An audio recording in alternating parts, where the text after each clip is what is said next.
Hi, I'm John Athayde, and today we are going to talk about Type is Design, how to fix your UI with better typography and CSS. Now, I come from an architecture background, not the systems kind, but the building variety, so I have a different approach to this. I started print design as well in high school, and I learned this stuff early on when it was still done on what are called pica sheets in print, before we even had PageMaker as a tool to use in our arsenal. I also am the VP of Design at Powerfleet, and I'm doing everything from print to web to UX to 3D, video, the whole nine. So it's very broad-based design and programming kind of approach to everything here. And I've run Meticulous for 20 some odd years now, and it's mostly UX, but we've done a lot of print work in the past. We've even done some visual effects in 3D.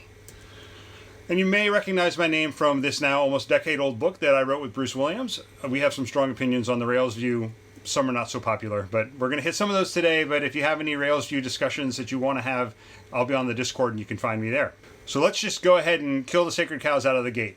We're going to start with Daniel Burka. Daniel Burka is a well-known designer. He was with Google Ventures for a while and does a lot of great work, but he's got a very strong opinion here that is probably not something most designers would agree with, and that is that choose any decent typeface and you're fine. Focus on the words. Now, content is very important. We have to make sure that we have good microcopy for our user experience. We can't just throw anything up there. And if we're doing long form, obviously, our writing is very important. However, the way we present that and the way it fits on the page and all that all comes back to type. So it's more than just throwing a font at it. And I kind of go to the other end of the spectrum. About a decade ago, Oliver Reichenstein wrote this article entitled Web Design is 95% Typography. I'd probably say 90, but we're splitting hairs. The vast majority of what we do visually on the web is typographic. So if we just look at Helvetica News, straight out of the box, one of the most common fonts, it was the iOS font before they switched to San Francisco. Ariel is effectively Microsoft didn't want to pay the license and built Ariel, and it's very, very similar. It's in the same family of fonts. This is a pretty standard look, right? It's the sans serif from the 60s on. This has been pretty popular. This phrase right here has every lowercase letter in the English alphabet, so it's a pretty good idea of what a font looks like. There's some discussion around how to do that better, but that's not for this talk. But if we change this, just choose a different font. Let's go for everyone's favorite, Comic Sans, right? Very different feel. Some people are offended by this, some people laugh at it, some people just roll their eyes at it, but it is a different feel to the font, right? It's going to change the way you interpret what it's written in. Let's go Meme Land, Impact, boom. This font, well, best known for being all caps in every meme image, and it's just one of those things everyone's like, oh yeah, that vibe, I get this. It's almost like the little squirrel yelling, you ships it now, in all caps. It has that emphasis to it. We could take it to Snell Roundhand. This is going to have a far more elegant, this is an invitation to a wedding or an event. This is graduation. This is maybe a diploma, something along those lines. It has a very different feel than just Helvetica New. If we go into something that's like a woodcut emulation, this is called Brandon Printed is the font, and you can kind of see there's little gaps and stuff where the ink, this is digital, so it's like the ink didn't really hit the paper. It has a different vibe. Let's throw that all one word per line. We're starting to get now into some more designy approaches using type, right? Keep the leading the same. Let's blow the font size way up. Leading being the space between the lines. We've now locked this so it's going to overlap. This looks like some weird album cover or something now, right? If you want to license it, let us know. And now we can start combining fonts too, right? So here, this is more like an editorial design. So the quick brown fox jumped over the lazy dog. News story at 5. But we got Gotham on the top and the bottom, Chronicle Display in the middle. Now we've just thrown that middle to red. Again, just doing a little bit. All we've done here is one font, two colors. Or two fonts, two colors. But, I'm not quite happy that the H and the Q are a little close together here, and there's some extra space because of the nature of the line. So let's fix the leading or the line height here. Oh, okay, now that's really starting to work. We're doing minor tweaks here, big changes that from the way somebody interprets something. So we go from, this to this, and it's not that much work. So that's kind of an overview of some of the little things that we're going to get through today. We're also going to start applying this to user experience. But first thing first, we're going to talk a little bit about how we got here with type. We're going to learn about all these different elements of type and how we can use them on the web, with CSS specifically looking at some of the new OpenType level 4 stuff. And then we're going to apply this to our apps with a couple different pieces of looking at like this UI and how we could change these elements in the UI to be more elegant and better used by our customers. At the end, we're also going to talk a little bit about where the future is going, because all these things are constantly evolving, and in 5 years this will be a very different talk, because things that are in CSS level 4 that are only partially supported by browsers are going to become the norm. And so our capabilities are constantly improving with typography. So let's start off with the history segment. Ye olde type. We're going to go pretty fast here just because it's important to know kind of how we got here, but this is not what you came to see, right? So writing starts way back. We look at this in 3400 to 500. It evolves in 4 different places in the world: Mesopotamia, Egypt, China, and Mexico, Guatemala area. And the only things we have that would be considered type at this point are metal punches that, one at a time characters, and drums that they can roll. Most of them aren't that strong, and they don't last all that long. As we start moving into the 1000s, 1100s, AD, give or take, we start seeing a lot of these illuminated manuscripts. So on the right is in Greek, on the left is in, I believe, Latin, and we are going, and these are being handwritten by monks or by basically professionals in these villages at the time, and then they're being illustrated and drawn around. And so all of these things are hand done. One book takes a very long time to do, and this pretty much revolved around the Bible in the Western world. Some other things that start happening: China invents woodcutting, and this comes out as early as 220 AD with the Han Dynasty. And they would do, it was more pattern, more graphical, so it would be silk patterned with flowers in 3 different colors or something like that. Woodcut shows up in Europe around 1200, and that's, kind of coming across on the trade routes. On the left-hand side, we're looking at the colored woodcut from the 10th century in China, and on the right is a much less sophisticated piece, just 1 ink, and that's from Venice in about 1511. So the technology is way ahead in China on most of the stuff we see, and until we kind of jump over to the Gutenberg Bible, and then we're kind of following the Western tradition for type, just because that's where we're working from. This is looking at some other stuff like the Diamond Suture from the Tang Dynasty in China. This is considered the oldest woodblock print known, and this is about 8868. And these were coming out of other inventions at the time, like the first typecase. So this is where the inventor of this was about 1040 AD. It was ceramic type pieces for all the different characters, and it was in this round thing he could spin around and grab the different pieces he'd need. Now these were, since they were ceramic, they didn't last that long. But this is, Wang Zhen had done this, and it was to do the records of Jing County, which had over 60,000 characters in it, which is a lot. I mean, you think now 60,000 characters, who cares? It's all digital, right? But when you're actually physically setting 60,000 characters, it takes a long time. So this is kind of the beginning of like government printing, really, and it starts over there in China. Now, if you look at here's some examples too, with metal type, primarily bronze. This is China leading the way in the 12th century, and this is a Korean text, and it's you can see on the left-hand side is the metal, and on the right-hand side is the positive. So you'll notice that it's a reflection. So when it's set, it's actually like you would see it in a mirror, and then it's printed, and it looks how you would normally see it. This is from 1377. So they're into metal type. They're far ahead. Europe hasn't found out about any of this yet. But what happens is a goldsmith working in Europe similarly with not much knowledge of what's going on in China. I mean, the woodcuts, things like that have come across the trade routes, but there's not a lot of very fast communication across the continent.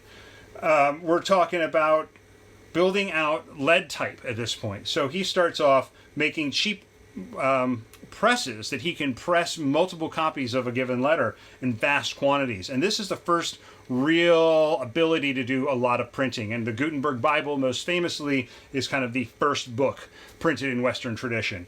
And so we need a lot of these copies of letters to print when we have a lot of A, E, all the vowels that show up, the popular consonants, S, T, D, for example. And it takes a lot to get all that together. You can't just have, one and doing one letter at a time when you want to do page upon page upon page, especially on a book as large as the Bible is. So in most cases here, you're looking at everything's printed, and then there is some hand illumination that goes on here with the drop capitals specifically. But most everything here is completely printed, and just the color is added later. So this is a type case, and here's an example of a piece of lead type on the right, and it's actually a ligature piece, which we'll talk about later. But you'll notice the typesetter here is setting it upside down and backwards. What you have is a physical case. You notice some blocks are larger than others. The more common the letter, the larger the block. You have an uppercase, which has capital letters, and a lowercase, which has lowercase letters. So there's smaller letters, right? So we are using those terms still today, even though we are no longer printing from cases of type. And while you look at this, this is now what's happening very quickly in Europe. So this is pretty much, it started with a single press in Mainz in about 1457, and by 1480 there's over 110 presses, and most of those are actually not in Germany but in Italy. If we look at over just kind of this timeline real quick, here's the history of printing. It's pretty slow, and then we hit like mid 1800s and things just take off. We're doing all sorts of different types: mimeograph, photostat, screen printing, which is kind of what we still use some of these things today. Dot matrix printing in 1925. Pretty early on. I mean, obviously it's something we think about as like the way we printed in the 80s, right? Print Shop Pro. But any of that stuff, and you get through, and we kind of move on up until the 80s, and we're doing laser printing and all these things, and all of a sudden Apple introduces the Mac. So we go from screens that are monochromatic but like green on black, like old terminal style, VT100, and we're moving into a what you see is what you get interface.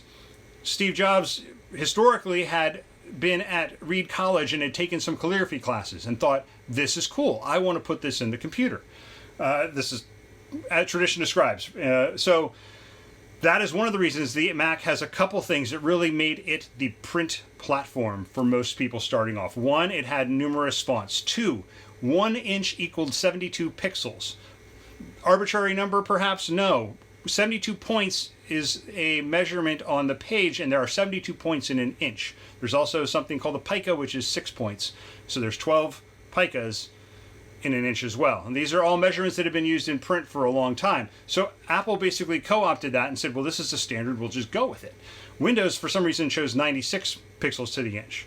And it's one of those weird things that's just, most print designers went to Apple because of the WYSIWYG and the one-to-one relationship. Things looked a little size different on early Windows machines. So that's how we end up here, and we're pretty much still dealing with similar type that was invented in the 15th and 16th centuries. And now here we are in a digital world, and we're applying that to a whole new set of interfaces. We're off the printed page, we're now on high retina DPI screens, we are now on LCD walls, we're now in all these different display mediums that have basically come to the fore in the last decade. So let's look at some of the basic rules of type and about typography in general. Get our bearings here. So typography, text is a user interface for communicating content, and it can be either stories or it can be information, but we're giving it to the person that is reading this type. It's not some I mean, there's a lot of people that would say typography is some highfalutin thing where you sit off there and imagine letter forms, but really what we're doing as typographers is setting content and making it communicate. And we do that a couple different ways. One is a typeface. A typeface is a series of glyphs, and often it's referred to as a font family because it has multiple fonts. It's not the same thing. So font belongs to typeface. Typeface has many fonts. So Arial bold is a font. Ariel is a typeface. That's kind of the way to think about it. From a style perspective, we kind of have two major families and then a whole lot of other smaller things that are related and or on the sidelines. The first is serif. These are kind of the original fonts in Western tradition. You'll see they have these little curly cues on the end of the letters. Sans serif, without the serif, ends up being more square-ended, and they're usually more uniform letter forms. Within the serif family, we have Venetian Old Style. That's kind of the original 15th century styles. You'll notice the sloped E is kind of the giveaway. That's the tell when you're working in that aged font. That kind of evolves quickly into Geraldo style, which is, you now have the flat cross member on the E. And by the time we start getting into the late 18th century, we are now able to have improvements in paper and printing presses. So you get these Didone style fonts, which are named after Dido and Bodoni, which are two designers, type designers at the time. And they can get these really fine serifs showing up. The paper and the letters will take that, and you'll get much crisper display on the printed page. And then going into, a little later and definitely being picked up in the Victorian era, you have slab serif. These are kind of where we start thinking about modern poster design, circus posters, things like that. We use a lot of slab serif, World's Fair, things of that. You've seen this visual before.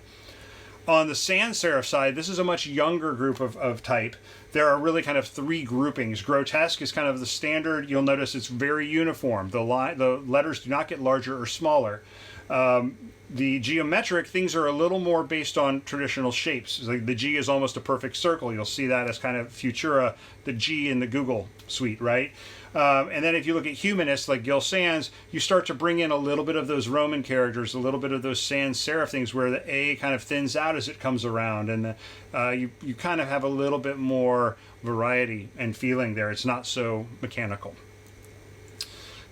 A couple other pieces that we have. Black letter. The only place you see black letter these days really is things like the New York Times and Washington Post, kind of the way they've written the paper name at the top. This is a more infamous black letter style. This is probably you've best seen this in examples of World War II propaganda from the Nazis, and this is why it's probably not used very much anymore. Monospace is something we use all the time. Monospace came out of the typewriting, and the typewriters, mechanical typewriters, could not fit letters that were smaller together. It always advanced a certain amount, and so the letters had the same amount of width, regardless of if it was an I or a W. It just would take up the same amount of space on the page. So we use this a lot today in our text editors, right? Font Awesome is a pictograph. That's, there's lots of these kind of, over the history, there's been lots of kind of pictographs, and we use these extensively in our applications. And then like an ornaments font is something else that you'll see, and this usually has things that can be added to other fonts in the family. It's not something you typically would, there's no letters typically in an ornaments font. It's really about adding little triggers at the end. You can have a little bullet at the end of a paragraph or something to say the article's over, or you can just have decorations around copy. And that's what these look like. So italics. Italics come out of Italy. That's where they're from, right? And it's to complement the Roman style, which is the straight up and down serif style. And this is developed by Aldus Manutius. And this is in about the early 16th century, early 1500s. And it's a different letter style. It's not just slanted. They're actually different letter forms. And they're used for emphasis, foreign language words and phrases typically, and then you'll see this anytime you're doing Chicago manual style, things like that, bibliographies, films, books, magazines, those titles are in italics. And then in written dialogue, you'll notice sometimes something is italicized in a book and it's the narrator or the character's thoughts as opposed to words that were spoken out loud. Fake and real italics is hard to spot in some cases and really evident in others. This is Proxima Nova, really hard to tell the difference. The two letters that are the tell here are the S and the O. On the top, you'll notice they kind of feel a little stretched, like somebody went and pulled them apart this way. And on the bottom, you'll see what the true italic is from the font maker. Now, if you want to say, okay, well, I can't really tell, is anyone going to notice? Probably not, but this is the kind of stuff where it can add up. And here's the difference when you overlay the two. So you can really see that S and that O get stretched out, and things are just a little weird. This starts to get really problematic, though, when you go to italics, to serif fonts and italics. So you can see at the bottom, these are totally different letter forms. We've gone through, and the shape of the A now is one large aperture instead of a smaller aperture with a hook around. The F comes under the line with a descender. The Y is not the rounded area now. It's more of a slant. It's like ending with a pen. And look at the way the I is now shaped, right? You don't have the flat base. You now have this kind of twist. Fake bold is the same issue, right? We have certain things here that kind of like when you look at Minion Pro Faux Bold on the left, you start to get things that are just kind of like chunky and bulbous, and you get these rounded corners where they shouldn't be. And so when you look at the final actual font at the bottom here, you can see the difference between the two. So whenever you have the actual font that you can use, it's always better to use it. It's going to just improve the quality of the visual presentation. Tracking versus kerning. Tracking and kerning are both what we call letter spacing in CSS. But most of the time when we're doing letter spacing, we're actually doing tracking. We're applying it to a whole bunch of letters or a word at once. Kerning, on the other hand, is only between letter pairs. So typically 2 to 3 letters are paired together and they are kerned accordingly. So you can see the weird spacing between the AVA, especially here on the bottom. And when you do the proper kerning, most fonts now have this built in. things look and feel better. The way I always remember this is this great sweatshirt. You can only change the space between the E and the R with the zipper. So that's the only thing you can kern with a zipper. So with CSS, there's only so much we can do with true kerning, and most of it is just tracking. But they have some font kerning things. You can turn it off, which is kind of weird, unless you want to do some, like the Radiohead logo on some of their albums intentionally messes with the kerning and the tracking. But if you really want to get into it and are doing some very specific graphics that you have to have the stuff as text and you don't want to do an SVG, you can go ahead and use Kerning Js, and you can actually specify everything by letter pairs for your font for whatever piece you're using in building.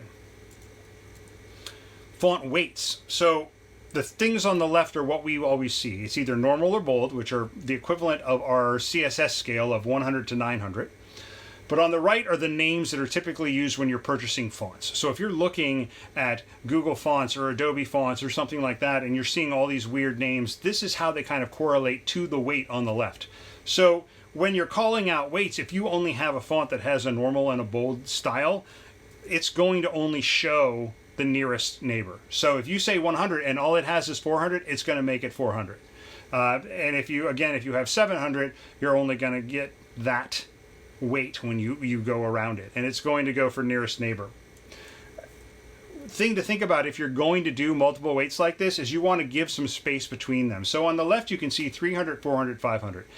Right next to each other you can tell, but if you space these out around the page, it would be kind of hard to tell, and it may just look like a mistake. So you always want to give space. So 100, 400, 700, now we've got like thin, regular, and bold.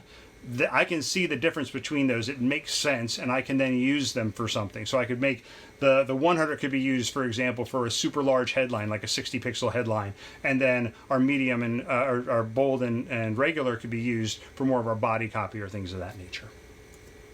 Font stretch is another weird thing that we have that doesn't really do what you think it does. Normally, we're going to actually want to use a condensed or expanded font. On the left here, you see 4 different versions of Gotham, which is probably best known as the font from the Obama administration's campaign in the 2008 era, and they used it through. But you can notice it starts getting more and more condensed as we go down. You can do this with CSS, but it's going to take the letter form and squish it. So again, like the faux bold and the faux italics, it's not exactly the same, but it will get you pretty close. So if you do have a condensed version you want to use, you can do that, and then you can kind of have a fallback if the condensed version is not available, where you squish the existing font. Font scale. So this is something that people don't think about too much, and you notice this most of the time in long-running apps, especially when there's multiple designers working on it, multiple teams touching different parts that aren't communicating well. You have no design system, perhaps. You end up with a lot of different font sizes, and the problem is that you lose the consistency throughout the app and across apps if it's a multi-app kind of setup sharing the same UI to system. So one thing to do is, again, like we did with the weights, we want to make sure that we have a scale. This right here is a 1.4x scale, and so each item is 1.4 times the size before it. And that's one way to approach it. There's lots of ways this can be done. Traditionally, you'd see this when you open up a Microsoft Word size menu. 8, 9, 10, 12, 14, 18, 24, etc. So the bigger you get, the bigger the jumps become. There's a golden ratio scale. There's a lot of people that swear by golden ratio typography. Whenever you see a number with a slash and another number about typography, it's talking font size and leading. Traditionally in points, but this could also be in pixels on the screen. So here it's 13 point with 23 point leading, or 23 point line height.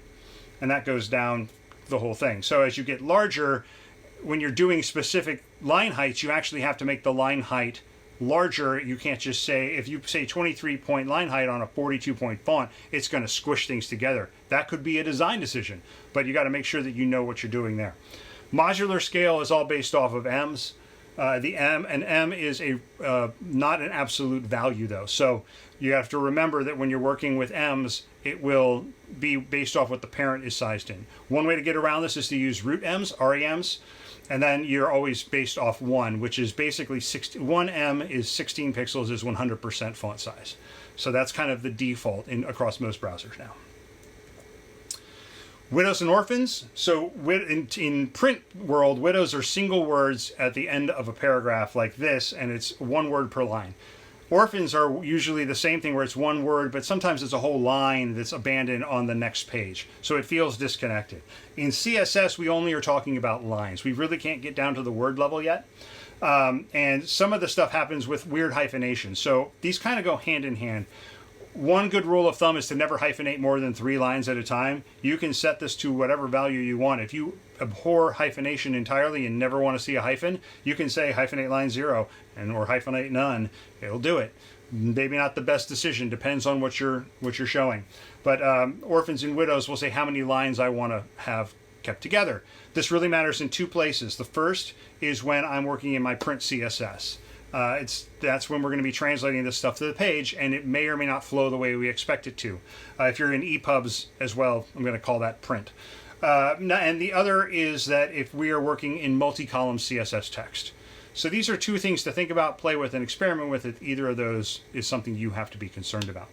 Now they're not, and remember, these are not the same terms as they are when you're talking to a print designer for working in Adobe InDesign. It comes out differently. It does not work exactly the same. So that's just something to think about. So now we're going to talk about something that is difficult for a lot of people to comprehend. And this is one of the things where we really start to move into more of the visual subjectivity of what we're doing. And that's choosing and pairing fonts. Like I said, I've been doing this since I was in high school. I still have issues with this. So this isn't something that you just magically one day are like, I'm the best typographer, I can do anything here. So it's going to take practice. And a lot of times we're looking for inspiration and saying, that looks really cool. I'd like to emulate that. And one thing to think about here is why we choose a font. Tobias Frere-Jones, who's a famous typographer, did various pieces of work, including Gotham with Jeffrey Hoffler, and the Whitney family for the Whitney Museum, things of that nature. He says that typefaces will carry stories best when they have stories of their own. So when you feel that this is evoking something, it's got this whole element around it, there's more to it than just, oh, that's just that font that works. 2 things we got to think about. One is legibility, the other is readability. Sometimes people would say these are synonyms, but the way we think about it is a little different. Legibility is how easy we can recognize something. And here it says recognize a typeface. It's not that we say that is Helvetica. It's more so that I say, oh, that's, in subconsciously, I'm like, that's an A, that's a B, that's an F. I know the letter that I'm reading very quickly. Readability is more so about how we can see the forms of the words and we can understand the content as it's coming across. And a lot of that can actually rest on how well we typeset something. And while readers may not notice the good typography, they certainly notice the bad. Nigel French is an author and an educator in the InDesign area and does a lot of stuff. You can see him on like some Adobe Max and things like that. But he has a whole lot of interesting takes on these things that are pretty straightforward once you start thinking about it. And it's how do I make this work best for the person consuming my content? So what are some of the factors that affect our readability? The leading or the line height, the space between the lines. The measure, which is the length of the line. How many characters are in that line, which is a factor of both the screen size, the paper size, the size of the font. All that kind of goes hand in hand to create what we call the measure. The alignment, if it's left justified, center, or if it's justified, which is where both sides become flat. Different aspects happen, different hyphenation happens. Our margins, how much space we give around the text. The medium, if it's on newsprint or a high glossy magazine, or if it's on our iOS device or our Android device, or if it's on some new beautiful 4K screen. All of these are going to affect how easy it is to read. And then also the reading conditions. I think everybody can imagine early days of mobile devices and trying to read them in bright sunlight and having a really hard time seeing what was on them. So it's gotten better, but all of these things affect how we can interpret the content. And let's not mistake legibility for communication. Just because a font is easy to read and I recognize the letter forms, it doesn't mean I'm going to understand what's going on. So we always want to make sure that all this kind of goes hand in hand and we pay a lot of attention and we test some things. Sometimes we want to do a bunch of trials and have long form reading and see how people can actually garner information and retain it. So let's pick fonts for the screen. Unlike print, this is a kind of a very specific way we do things. We want to look for things that have a medium weight. They're not too thin, they're not too bold, just right in the middle, kind of Goldilocks complex. We want stroke modulation. So instead of a lot of things that go super thin to super fat, we want to have things that are kind of just in the middle again. Serif or sans, both are fine. People have argued this to high heaven. It's kind of, again, testing different fonts, and we'll see on the next slide. Two different serif fonts. One works great and one's kind of questionable. Enlarged apertures, so the space in the A, in the E, in the B, all of those, the larger they are, the easier it is for us to recognize that letter form. The X height. X height is the baseline to the top of a lowercase letter x. So you have capitals come above that and things go below that line. So, but in between those two lines is called our X height. And then if we need it, an embeddable license. Sometimes you might have the best font in the world, but because they don't have a good licensing scheme, you can't use it in your app because it would cost you per seat $400 per license, and then they count every seat, every device you install it on. Well, that's not tenable. We'll choose another font. So most places have gotten better with that because they've realized that that licensing scheme, which worked for designers on desktop machines, does not work well in the app environment. Here's a great example. We've got 3 different typefaces picked here. Open Sans, these are all 30-point font and 39-point height, line height or leading. So on the left we have Open Sans, in the middle we have More Pro from Font Shop, and on the right we have Times New Roman. So Open Sans, pretty common font. We use it a lot. It's in a lot of apps. A lot of different sites use that font. Pretty easy to read. Looks okay. Compare that though to More Pro. More Pro's got a little bit thicker weight to it. It's got a little more heft. The aperture, the X height is also high, like Open Sans, which makes them both pretty easy to read on the screen. But you can notice here that it fits a little more content in the same space, just by the nature of how the font is designed. And then if you go to Times New Roman, smaller apertures. This is almost this. If you look at like the E, for example, this is like an older style sans serif. It's a Gerald style. And so it's harder to read. The X heights are smaller. It's got a little more of that modulation to it where it goes to some smaller lines and serifs. It's a little more difficult to read on the screen, even though it's one of the common fonts that we see. So something to think about, try out some different fonts. You know, the great thing about Google is the cost is very low to just go in and find a different font and try it out by swapping out a couple lines in your main application template. When we start combining these together, you can start with one font family. You don't have to go outside of a single font family, and this can actually help you in certain cases. So up on the top, we're using the whole Surveyor family from Hoffler & Company. And here we have Surveyor Textbook Small Caps, which is specifically a small cap font. Then we have their Display Light. So when you see display, it often is something that's intended to be larger sizes. It's meant for headlines. Usually it's a bit lighter in its stroke modulation and weight than a text font, which is meant to be seen at 8 to 10 to 12 point sizes. And then the bottom, we just have Surveyor Textbook Italic. At the bottom, we're using Gotham again. And so we have Gotham Book, Gotham Narrow Black, so it's a little squished together, but it reads better at larger sizes, and Gotham Book Italic. Now you can also take these and swap them around and combine them like that. And these are from the same foundry. They're both from typography.com, so they all kind of work well together. It's the same designer, or same group of designers, I should say more accurately. So at the top here, we've kept Surveyor as the headline, but swapped the rest for Gotham. And at the bottom, we've done the exact opposite. We've kept the Gotham headline and put in the Surveyor pieces. So this starts to feel more like what we'd see in times of editorial design, magazine design, you know, maybe like a high-end blog or something like that, or bringing that magazine online. So these are things that you can do to help evoke certain feelings and make people think about what your content is just on your blog, for example. Just doing a little bit of this kind of work. There's so many rules and so many different things to think about when you have to do pairing of fonts, that I'm going to actually point you here because we could do a whole talk on just pairing fonts.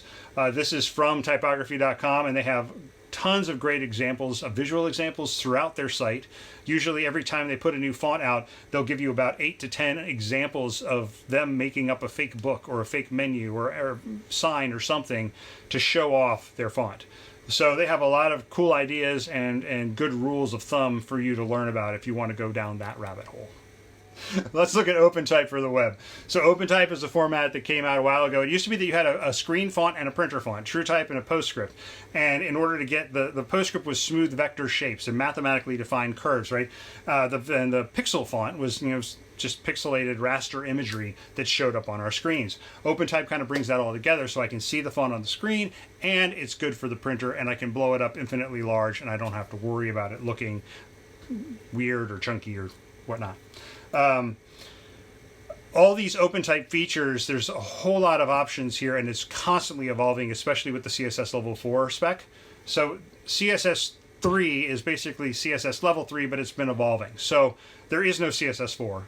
There's just Level 3 and Level 4 now. So when you start talking about those things, that's the difference here.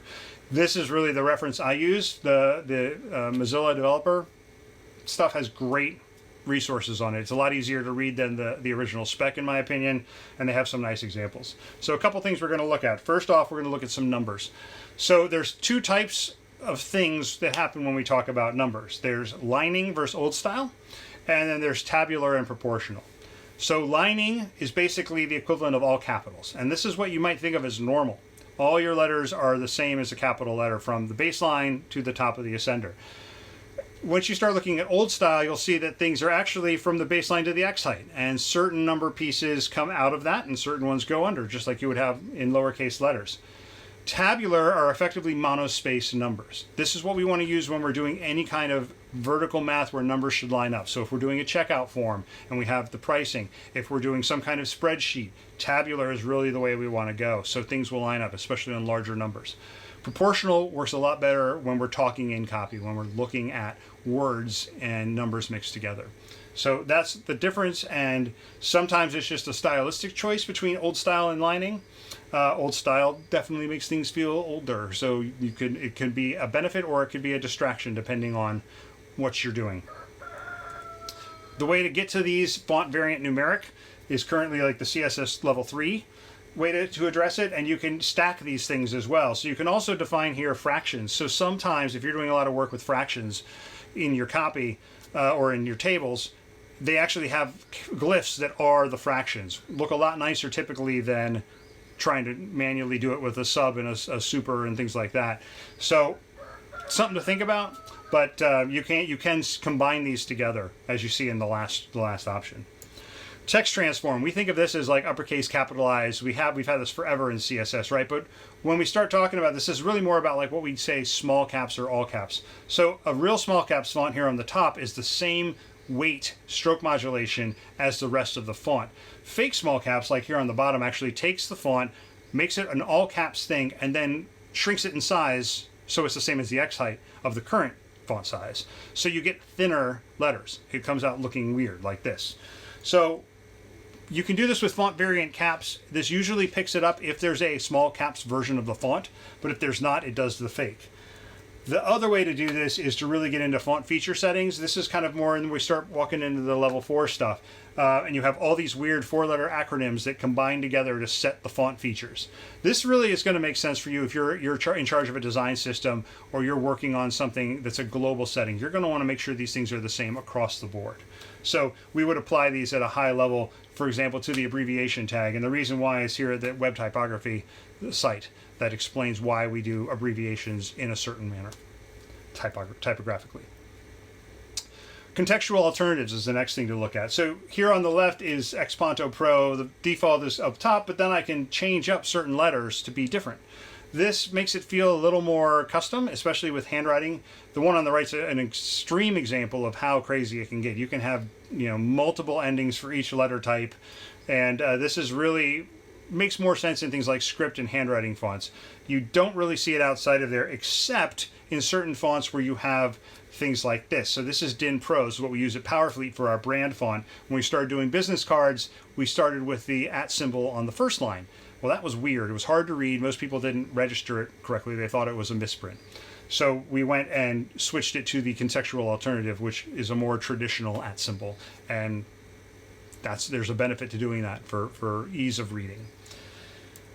Ligatures. Ligatures are a combination of multiple letter forms, and this came about because you'd have letters that would overlap. And so if you had the dotted I, for example, the top of the F would run into it. And so it's basically, this is like kerning pairs in the very beginning. So you'd have these things set up. Some of these are considered optional ligatures. For example, the ST, SP, CT here at the bottom, those are not standard ligatures. You have to kind of go ask for the system to give you those. But this is one of those things that can really make it, like, certain kinds of type look a lot better. It's something to think about when you're copying and pasting, though. If you have ligatures turned on, sometimes it breaks when you paste it somewhere else, especially from, say, Word to a text field. Sometimes it won't recognize a ligature.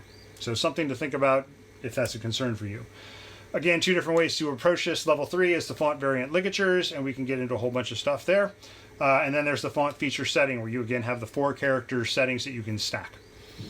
Stylistic sets, unless you're doing typesetting in multiple languages, if you're doing a lot of Eastern European or languages that have a lot of different characters outside of what we would consider the standard Latin alphabet, this really becomes beneficial for you. And this is really where you can start to get into details about all the different pieces of a font. And if you have those issues, it's worth taking the deep dive on. Most of us don't need these stylistic sets. Sometimes there's fonts where it's more just a visual presentation style, and those can be cool to play with. Again, if you're trying to shake things up and make some things look different, especially from a design perspective, like with a headline, you want 2 different letter A's, and they're built into the font. You could span one and tell it to be a different stylistic set. And this gets down a rabbit hole of the font variant alternates. A lot of things to dig into here, and I'm not going to go into today just because it's one of those, you can do a whole talk just on how to implement these across different pieces of your platform. We're also going to look at something here in a little bit that's a little more convoluted way to do this, with some level 4 stuff that has an at directive for CSS. But again, these are very heavy lift things that are probably going to be done once and set and left alone. So let's get into grids. This is where we start laying things out on the page. Baseline grids kind of evolve along with other grids. So grid systems come about in the 20th century for a way to organize the page, and this is a lot of coming out of like the Swiss movement and things like that. Joseph Muller-Brockmann famously said that the grid is not an aid. It's just an aid. It's not a guarantee on how you lay the page out. So it helps you organize the page so things feel that they flow from page to page. This works on the web too, right? If you think about, we usually have a masthead of some kind or a top nav. We sometimes have a sidebar on the right, sometimes have a sidebar on the left, typically have a main center column. That's a grid system, no matter how you want to look at it. But the baseline grid, this goes back to the early type where I want my 2 columns to line up. I don't want my lines to be off a little bit. I want them boom, boom, boom, boom, boom down the page when I'm doing multi-column design. And this now is something that can affect the overall layout of our page. So you'll notice here the characters are all set to the bottom. They're all set to that bottom line. Usually this is done in a multiple, and so right now this is a 12-point baseline grid that you're looking at. What this means is when you lock to the baseline grid, your line height will only be a multiple of 12. So if you set it to 12 and you say my line height is 16, it's going to it's going to round up, so it's going to 24. So that's just something to remember if you're starting to work with baseline grids, that you have to kind of make sure that your line height is in that multiplier. And there's ways to do that we'll talk about. And if you're using hard pixels versus ems, remember that ems are relational, so you need to go to REMs in order to make these things absolute and work across your system effectively. Okay, so type and UX. Let's start actually getting into the meat here. First things first, when you're doing content markup, you need to use all the elements of HTML that are at your disposal. If you're just marking things up with div and span, you are writing bad HTML. There's nothing else to it. And this is not just me saying this. This is the standard. You're only supposed to be using divs when you do not have a semantic element that makes sense. Now, this matters for screen readers and for other things like that, but it also comes to the fact when we start styling this, if it's all div, we're starting from a non-styled blank element. If we've done this right, we're going to actually define our P and our OL and all these other types of markup, and they're going to have styles that go with them. So this is one of the reasons we want to write stuff correctly from the get-go. And now that I've chastised everyone on that, let's get into the visual side of it. Love this meme. It's one of those things that you look at and you're like, oh, yeah, I do read that first, and then this, and then this, and then jumps up. What's happening here is that you have contrast in the middle. You have hard black text on a bright white background, and it's the largest piece, right? So your eye is going to naturally gravitate towards that. That's just standard, physiologically, that's what we do. Then you kind of start moving down, and you go up to the little thing at the top last, just to come back to it. There may be some people that bounce around a little bit differently, but the vast majority of people will read it in this fashion. It's kind of crazy. So we have that contrast, we have that spacing, and that all affects things. We also looking at our grid system, right? So how we lay things out on the grid also affects how we see the type and the relationships here, right? So you can see as we're going down this animated GIF from Braid, this is their ad for their Griddle tool, which is a very low-touch grid development system for them to do handoff. It's a very front-end driven shop, and so a lot of their design is coming out of this. So they've used this to help define things as opposed to, say, using Bootstrap or Tailwind. It all comes out of this. And you can find this up here at the GitHub address at the bottom if you're interested. Key value pairs. So much of what we do is pushing and pulling key value pairs from the database. So the problem is that often our first inclination is to return them as those pairs. So this would be kind of the default dump of a show method, right? First name, last name, boom, boom, boom. But nobody talks this way. You don't think first name blank, last name blank unless you're filling out a form. So, okay, well, the hierarchy's wrong here. The content is what's important, right? So let's bold the content instead of the key. Yeah, that's great, but it's still not the way we'd speak. I can even make it smaller, and now I'm starting to jump over those small pieces of content because I've got a bolded figure and it's small. So I'm going, oh, boom, boom, boom. I'm just hitting the bolds on the way down. And if I don't know what something is, I might look at the key, what's 2009? Oh, account created on. Okay. But there's better ways to do this still, right? So let's just take this and say it the way we'd say it. John Athayde is a designer and permaculturist from Charlottesville, Virginia, and he's been a member since December 14th, 2009. You'll notice that I said it differently than I wrote it. The reason I do 14 December in an Endian format like that is there is no confusion between what 4/4, or let's say 4/7, 2009 would be in Europe versus America. So that's one reason I write dates that way, and I encourage people to do that. Your mileage may vary. Now we drop to the bottom here. Boom, big name. However, it's lighter weight, so it doesn't have as much punch as it would if it were bold, and we'll see that in a second. But I've bolded the occupation, and I bolded the location. Member sense is kind of tertiary information, made small in italics.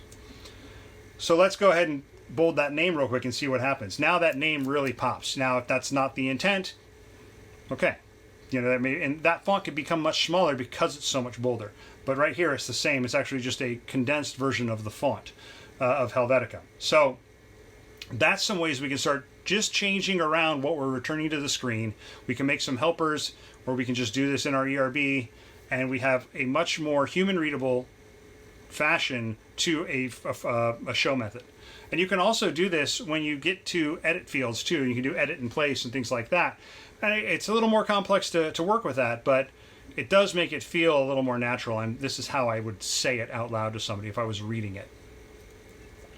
Flash of unstyled text. This is something that we don't have as much of an issue with anymore, but it still does exist, especially when you download. That first big download on the first page load can take a lot.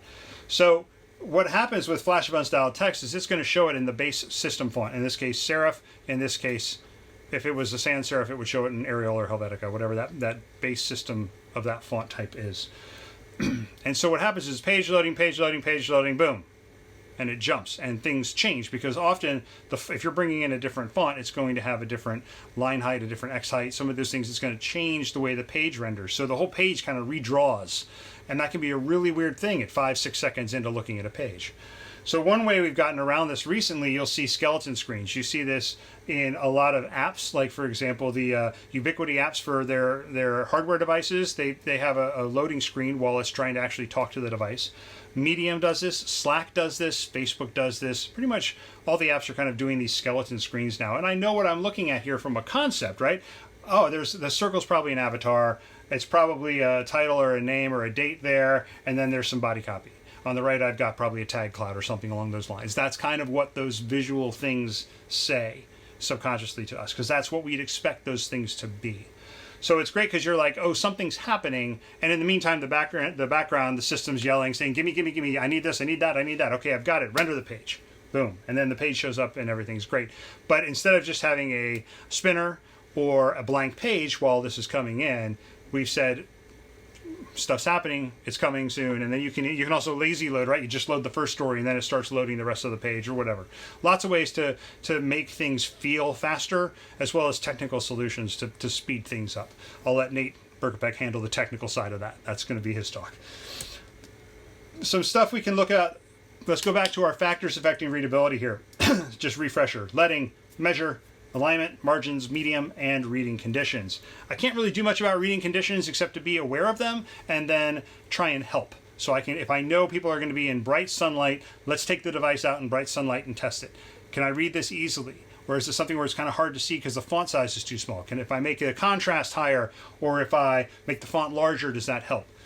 But can't do much else outside of test and revise. Line height, however, we can definitely fix. So here on the left is probably about a 50 character measure, and it's a little tight. It's a little hard to read. If we look at on the right now, we've spaced that out to 1.4. That's a lot easier to read. I can follow the line jumps a lot simpler. This becomes even more of an issue when you have a force justify, and it's hard to know where you're coming from down to the next line. And you get lost. So we look at our measure here, 60, 100, 130. At 60, this is manageable. At 100, it's almost illegible. And at 130, I can't read it at all. And so our target is about 75 to 80 characters. And that's going to depend on what font and what size and all sorts of factors, but that is a comfortable line width. You can go smaller than that. You'll notice a lot of things, especially with small columns, newspapers, for example, have much smaller measures than that. The way to kind of enforce this is actually to put a max width with a new CSS unit on it. So CH is the width of a 0, and that's going to give you 75 zeros wide. So roughly, I mean, we're using proportional fonts, but it's in that ballpark, right? Give or take a couple characters. So as we go ahead and justify the text here, now the bottom's much easier to read, and this is the combination of the two. Picking the font again, legibility. Georgia here on the left, good old standby, developed and made open source by Microsoft, and this is used all over the place. We use this so much on the web. Great big large X height, large apertures, really easy to read on the screen. On the right, really cool font, not what I would ever set body copy in, called a charcuterie block. This is far more a stylistically fun, playful font that I would use if I was doing some kind of a cheese board, something like that, right? So this is kind of shows you, like, it's first off, you got to pick the font. Also, a big problem here is charcuterie only comes in all caps. Really hard to read the words in all caps. We actually read words kind of as the shape of the word. This is why hyphenation sometimes throws people too, because you're trying to combine two shapes in your head to grok what that word means. So this is kind of the legibility thing that we talked about. And so now we can look at this new feature called clamp. Clamp will let us actually define a variable for minimum, maximum, and target size, and we can use it as a function as we do here in CSS. So we're passing in a variable, and if that variable is not defined, we have a default value, same way we would do in a method. And now when we get in, we can go ahead and define for each tag what those variables should be. So you can combine characters here, sizes here. You're seeing a mix of VW, which is vertical width, and then 100 VW would be 100% of the vertical window. And then these are root M's again. And you notice we have max width set differently for each size. So an H1 may be as wide as my entire body copy when it's only 15 characters across. So we want to make sure that we kind of play with these things and check them out. And you're going to want to have to step this stuff down responsively. So, you're going to start with your mobile screen and you work your way up to your, super desktop of 2500 or 4K pixels for somebody that's actually running a full browser window at that size. So that's something to think about. Make sure that you've tested this at all the different breakpoints and it still looks good. Contrast, we talked about this with that initial meme image, right? So figure ground, the higher the contrast, the easier it is to read. A lot of designers have problems with this, and I have been guilty of this in the past. It's really a trendy thing to make very low contrast text. Sorry, it is. And so that's one thing as developers who are actually implementing designs, you need to put your foot down and say, this is hard to read. This should be changed. So go ahead and the way to justify this is use a tool called Stark, which will actually say this is not contrasty enough for accessibility. So go back to your accessibility, to your W3C accessibility guidelines, look at Stark, and it'll start giving you that A, AA, AAA rating on your spacing, your differential between your figure and your ground, or your text and your background that it sits upon. White space and blank space. Very often people will try and cram as much as they can into one screen, and you end up having something that looks like a Windows 3.1 form. or a print form from the government. We're not limited to these fixed screens anymore. People have no problem scrolling. So break it up into smaller screens, do things, give space for the eye to rest. That's what white space is all about, blank space on the page. Just, it doesn't have to be filled. And this is something that people still have a problem with. They're like, why don't you just put it in that blank space right there? There's a reason that space is blank. Let's leave it that way. And this does go with the typography, right? Because I could either just make the font the whole size, fill up the whole screen. That's not fun to read. I mean, we even have blank pages and spaces in books, and we have margins that our eyes can go and look at that, just rest for a minute before it goes back into the text. Last thing in our kind of UX crash course on type is actually form fields. So much of what we do is filling out form fields, right? So a lot of our UX gets kind of forgotten at this point because it's just another form, another form, another form. You often see forms where every field is exactly the same width because it makes a nice visual column. The problem is if you're asking for something that's 4 characters long and you provide a field that has 40, it's a weird for the end users, like they want 40 characters. And especially once you start typing, if you've got a lock on that, you're going to have a max length value. All of a sudden, it's like, why is this thing so long if it only takes 4 characters? So this is something, make the fields, within reason, the size of the content that you are expecting. There are some examples where this is, it could be justified to do them all the same size. Login screens are the best example. Emails can be short and long, right? Passwords could be short or long. If you have something anywhere from 8 to infinite number of characters, well, then you need to be able to support a very long password. Now, you don't need to show it like the whole width of the screen, but it's justified going ahead and showing a 40 character field at that point. So let's look at paragraph and character styles on the web. The great thing here is that CSS basically was based off of these things in the first place, so it's not really a big stretch. Our paragraph styles affect the entirety of a paragraph. They're going to change the whole block at once. So this is why we actually do want to start with the p tag for all copy, all strings. That really is what we are defining. It is text. Character styles are an inline element, and this is where you can use various HTML tags, or if one's not available, span is the right way to go. And so, for example here, like the present period, this could be a bold, it could be a strong, depending on how I'd want it said. Remember, strong and EM actually affect screen readers and meaning, as opposed to B and I and U, which are effectively visual styling tags. So that's something to think about. Paragraph style, whole paragraph, character, piece within the paragraph. So you can start with a great baseline here, right? Go ahead and define all of your kind of block level elements. Table styles, if they're going to be different, and then headlines, like I talked about before, you may just go with the H1 through 6, or you may have a whole bunch of different heading styles because of the complexity of your system that you need to define as extends and then use them in different ways. So again, span class, yay! You can use span. But again, there's a lot of tags to get through first, and a lot of times we don't even realize there's certain tags out there that make perfect sense to be used.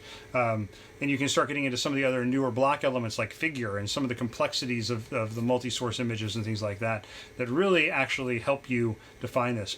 Data attributes as well can be used to display copy, but remember that when you start getting into that kind of stuff where you're pulling a data attribute and showing it with CSS, you may break a screen reader. So always test these things and make sure that your content is still accessible. So let's look at an example. This is from 2013. This is a project I did with Walter Jaquith, and this is originally Virginia code, and now it's called the State Decoded. And this basically was, there was no way to browse the state codes of Virginia, of the Commonwealth here, without paying LexisNexis a lot of money. So this is the people's code, was our argument, and we put it online. And Waldo did the heavy lifting, I just brought the UI to it. But when we start looking at how we break down the type here, on the left we've got our primary paragraph style. And now we have a secondary paragraph style, which is this green area. And there's a tertiary one too, which is just this small caps kind of call out when we start looking at the court decisions. So the Court of Appeals with the date in most cases here. As we start breaking this down a little bit further, this is a character style, the second green highlight, the darker one.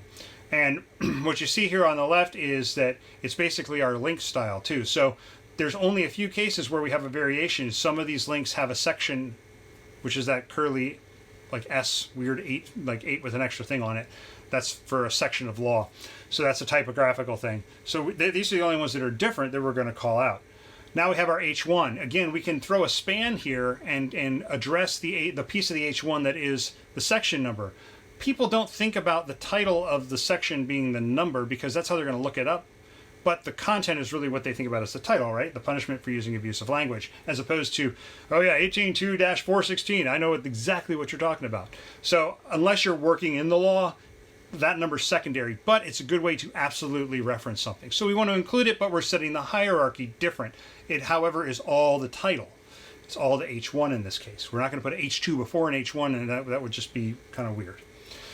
So here is kind of our H2 on the right-hand side in this aside area. This is kind of like the super wide version of the view. So this would all fall underneath the law in a view when you start looking at this on a smaller screen. But it's hard. I didn't want to scroll up and down to try and show everybody this. So these are all different H2s. You'll notice there's two different styles. One are kind of on these big call-out blocks that are dark. From a hierarchy perspective, legal self-help and history are equal in this intent. And so here's basically the HTML that I'd have to, or the CSS tags that I'd have to create to start with to style just the text here. From there, I can start wrapping things. I'm going to have sections. I'm going to have some divs. I'm going to, depending if we're doing this with Flexbox or something else, we're going to start setting this up. And you probably want something that would work all the way down. So when you have a 400 pixel wide, small, older mobile device, it's just one big long column that keeps going and going and going.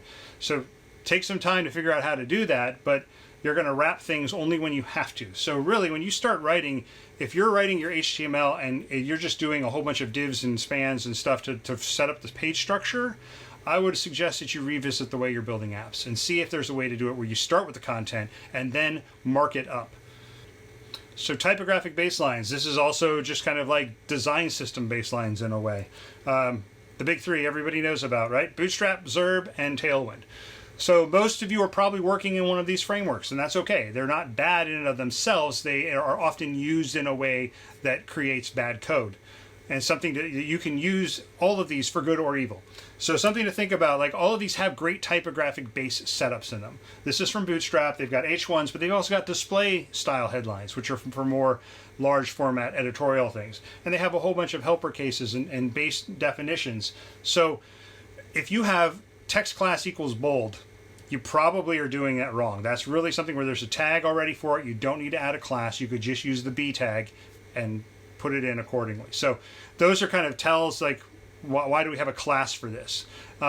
This is also one of my big complaints about things like Tailwind and Bootstrap is they encourage you to just add 40 classes to something, which becomes unsemantic. I don't know what this element is anymore, and it's really hard to change. You're really forcing layout where you shouldn't be. That should be handled in the CSS document and not necessarily in your HTML. But again, the typography setups in all these are great. Tailwind actually has a whole separate unit called Tailwind Typography, which creates a prose element. And prose is a really good baseline, especially for long-form content. It is not going to solve all your problems, though. If you just throw prose on something, it's not going to render perfectly. You still have to go in and figure out your hierarchy. You still need to figure out your margins. Prose will help you a lot with your hyphenation, your widows, your orphans, things of that nature. So all these things, totally fine to work with. And if you look at here, they've actually taken basically the 100 to 900 and aliased it to text names. Whatever works. If that works for you and it's easier to remember medium versus bold versus and as opposed to 500 versus 700, sure. It's your prerogative, it's your team. You go ahead and figure it out. But just be aware that these systems in and of themselves will not save your UI. They will not make your UI beautiful. They will get you somewhere, but most of the time they get you to a level and then you have to do a lot of work to get to that next level because you're so locked in with the way traditionally these systems have been built. So be aware, pay attention, learn the ins and outs. Like with Tailwind, they have this awesome thing called apply, which you could use like an SCSS extend. No one uses it. Still don't understand that, because like to me, that is the place it belongs. You give a normal name to something in the HTML in there and you call it in the CSS, then you can apply to Kingdom Come all your different things. And then when you have your media query, you can apply different things. And so if you really like that way of building with Atomic CSS, cool. Put it in the CSS file and not your HTML. Rant over. So let's look at some other typographic baselines here. The first is something called Typey. This is one of the key pieces when I build a site that I'm going to use. This helps me establish things mathematically from the get-go. So I can go down, define my variables, define my base font sizes and line heights, and all these things are Sass variables. So I can have font sizes that are predefined. I don't have to think about my scale except to set it in one place. So all of a sudden, hey, let's change our font scale to modular instead of just the standard base setup. Great, I go edit one array and it's done. One variable. Great to clean out. You can also define your typefaces. For people that use Typewin, this looks very familiar, right? But you're doing this in Sass instead of in a JSON file. And you go through all of this stuff here, and some of the cool stuff here is at the bottom, like margins or paddings. Now that you have your base system size set up, if I say add margin 1, it adds that base all the way around. If I change that base font size, it updates my entire setup. So there's some really cool things that you can do here that help when you're establishing vertical rhythms that get really messy if you're doing it by hand and your app gets super large, because then you have to go back and edit all of them. So even if you're not using a system like this, think about defining things based off variables. And you can even do these in Bootstrap. I've seen there were versions of Bootstrap back when we built stuff at Living Social, and we borrowed heavily from those, and they were built in Sass. So we had all the stuff defined as variables. We kind of took the elements we liked. Lynn Wallenstein went through and did a whole bunch of changes and all that, and that became our Living Social internal tools guidelines. So it's amazing what you can do with this stuff. But look at what's out there, bring it in, bring the elements, learn from what other people have done. There's a lot of work that's gone into all of these platforms, and it can be really helpful. Another one here is Typography Js. This is really cool if you're doing theming, or you're going to have to do white labeling where you support customer theming, because you can look at this and load a whole theme file, and all of a sudden I can change this to something radically different. And it changes the fonts, it changes the headlines, it changes the style, it changes everything. So really cool base thing. You can have radically different looks, and you can just play with all the settings over here on the right. You got your font size, line height, scale ratios, paragraph spacing, your header and body sizes, as well as looking at like what gray versus black and things like that should be. So another tool that you can play with. So the great thing about the web is we can always extend it, and the way to do that usually has been JavaScript. So we use a polyfill, and we can add functionality that didn't exist before. So I'm calling those JavaScript hacks, and we can look at some really cool ones here. One, for example, is flow type. I want to go ahead and set this up so everything works, it's the right measure, and the font size just changes. Great. So hey, here's my mobile device. Whoa, here's my big device. It's cool. It's kind of a party trick too, but it's definitely cool. Some things for more like headline creative design, you don't use this on your body copy, something like fit text JS. This will actually get your text to fit. So if you're doing a big headline or some big feature, landing screens, things of that nature, and you want to render text, this can help you get there. Another one is called Lettering JS. You can get hyper precise on every single letter. This gets really nasty in your HTML though, as you can see. But if it's something, there are cases where this is justified to achieve the end, and that makes something more readable or more accessible to screen readers or things of that nature. So there's some cool fun stuff you can do with this. And at the end of the day, you also have like kerning. We looked at the Kerning Js before. That's a nice tool that gets you really cool stuff. One polyfill that I love, and this is just because we don't have this in CSS yet, there is a first word, there's a first letter, but there's no first line. So a lot of times in editorial design, we would style the first line differently. Usually we'll smack a drop cap on that too, but we style the first line differently. The problem is I can't just do that with the span, because that line may be growing or shrinking. So this actually gets me a bunch of CSS pseudo-classes that I can all of a sudden address the first line of any given block, which is a really cool thing, and it's supported across the board. So this is one that I personally love using a lot. So finally, we're going to look ahead to the future. What's coming? A lot of the things we've talked about, some of them are cutting edge, some of them don't even really exist outside of, say, Firefox Developer or Safari Technology Preview yet. Chrome has actually been a little slow on a lot of the typography stuff. They're ahead in many other departments. So you got to go check on Can I Use and things like that to see what's coming on. So at font feature values, this is kind of where we go off really crazy into super detailed things about how I set up my fonts. This will be really valuable when you're doing a design system and you want to really style everything, and you can actually name your styles so they make more sense to anybody working in your system. So here I can go ahead and say, hey, for font 1, this nice style value is 12, and for this it's 4. And then I throw in my style set of nice style for font variant alternates. So color fonts. You might have seen this at the very beginning of the talk and on some of the stuff I've posted online. So this is a color font, kind of reminiscent of the old San Francisco font from macOS 7. It used to be that you never used a font named after a city, and now Apple's thrown that out the window by making two nice fonts called San Francisco and New York. In the old days, we just didn't use fonts named after cities. So this is not San Francisco. This is just ransom note color, but it's a kind of a fun play on the concept. But the color is embedded with the glyph now. So this is basically each character is an OpenType SVG piece, and there's a lot of options here. The downside to some of these things is that you can't really change them very easily. They're pretty much set with what you got. But this could be a visual style that you use, or you could be working with a graphic designer that can create one of these that's custom for your brand. And that you could do a lot of cool things with that. So, because these are just typeset text, right? It's now styled typeset text. So there's a lot of accessibility that comes with that, as opposed to doing image replacement or some of the other techniques that we have to do when we need something that's readable by a screen reader, yet also does some crazy visual thing. Web support is kind of weird. The OpenType SVG, Chrome doesn't really support it. So it's supported in Edge, Safari, and iOS and Firefox, but not there. So we're going to have to play with some other things here. There's some different formats. For example, SBIX, I believe, is how they do most of the emoji on your iOS device. Some things like that. So as you look at these, if you're going to play with this, you got to test it. This is why I kind of threw it into future, because it's not really ready for what we're doing on a daily basis. It's probably something we'd still have to create an element in Illustrator, save it as an SVG, and then do an image replacement. So our downsides, they are typically harder to read. They're typically very picture-laden letter forms. If you're loading in a bunch of this, it's really, really massive files.